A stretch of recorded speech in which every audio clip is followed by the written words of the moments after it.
For today's video guys, ug mahayong hapon sa inyong tananda guys, naaday ko'y share gamay sa inyo guys, o ayaw sag scroll guys, palisi ni bahin kay mita guys, kinigagawan jud ko nigbasa ning mga palisi guys kung unsay angay nato buhaton nga kita nag vlog.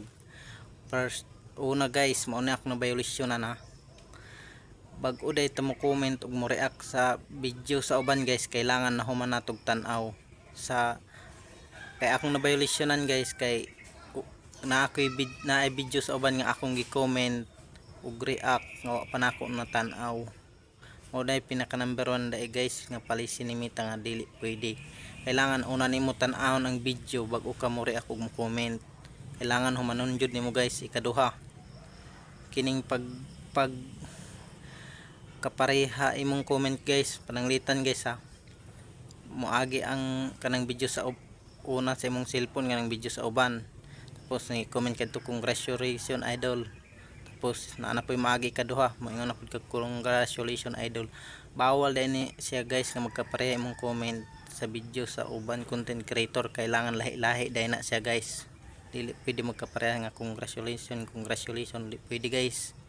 Usa po ni siya nga rules guys nga gibawal ni mita.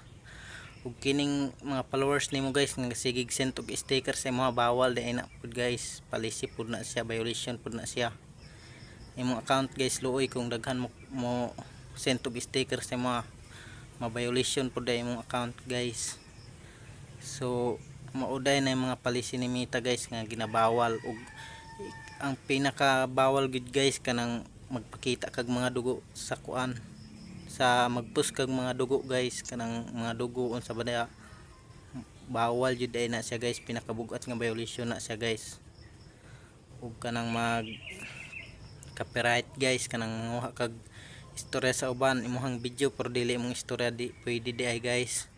So sa naglantaw ani nga video guys, paki react comment lang pud ko guys, ug share na lang pud guys, follow para makabalo po tong uban guys nga wala kabalo sa unsay rules ni mita guys. So dagang salamat sa pagtanaw sa video guys, God bless.